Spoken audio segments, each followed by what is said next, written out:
ব্যথা সাহেব, আমি আমার ছেলেদেরকে নিয়ে বাড়ি যেতে পারি? ঠিক আছে, নিয়ে যান, কিন্তু ওদের উপর আমার নজর থাকবে। এবারের মতো আলির দায় ওরা ছাড়া পেলো, ভবিষ্যতে যদি কোনো অন্যায় করে থাকে ছাড় পাবে না কিন্তু।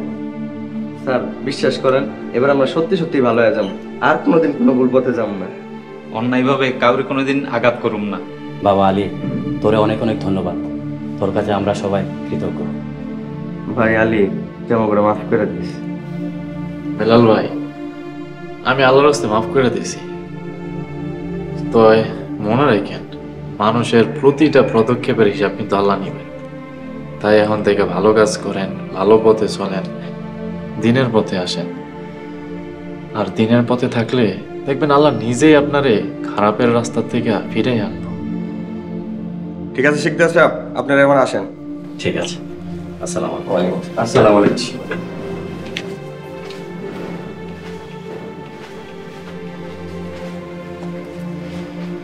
স্যার যাই তাহলে। আচ্ছা ঠিক আছে, যাও। আসসালামু আলাইকুম। ওয়ালাইকুম সালাম।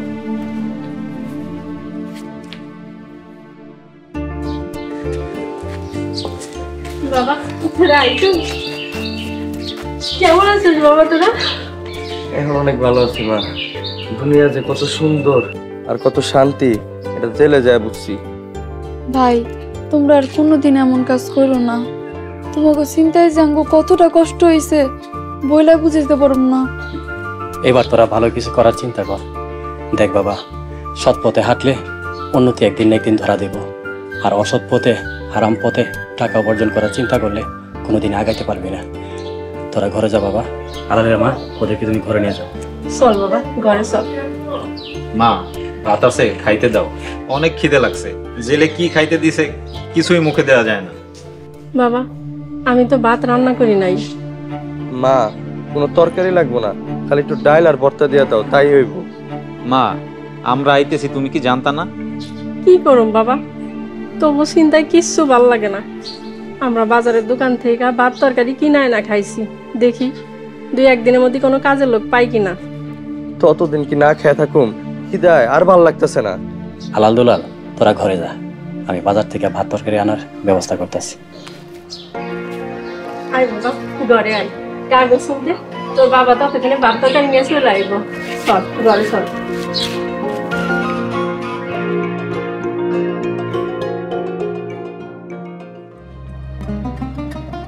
হুজুর, হুজুর,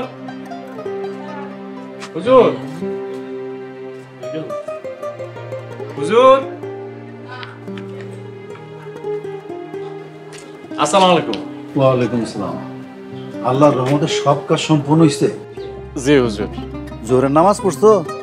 জি, থানা থেকে ফেরার পথে বাজারের মসজিদে নামাজ আদায় করে আসছি। যাও গোসল করে আসো। আল্লাহর 2 বান্দা এক লগে বসে ভাত খামনে। আজকা বেগুন দিয়া পুঁটি মাছ রানছি, খুব বাসনা ছুটছে, খাইতে খুব মজা হইব। হুজুর আপনি খান, আমার একটা দরকারের কাম আছে। আমার একটু স্বর্ণের ব্যাগটা দেন। স্বর্ণের ব্যাগ সহি সালামতে আছে, আগে খাওয়া দাওয়া করো, তারপর যেখানে খুশি যাইও। কষ্ট করে একটু দেন, আমার একটু তাড়া আছে। খাড়াও, আনতাছি।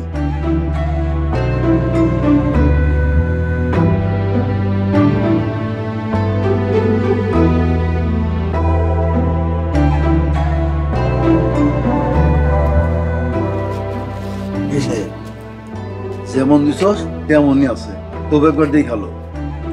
হুজুর, আপনারা সন্দেহ করে গুনাহগার হইতে চাই না, আসি। আলী শোনো, যেই সম্পদ কষ্ট আর পরিশ্রম আসে সেই সম্পদে বরকত হয়। যেই সম্পদ পরিশ্রম আর ঘামে আসে সেই সম্পদ সহজে হাতছাড়া হয় না। সহজ কথায় সম্পদ যেভাবে আসে সেভাবেই যায়। জি হুজুর, আসি। আসসালামু আলাইকুম। ওয়ালাইকুম সালাম।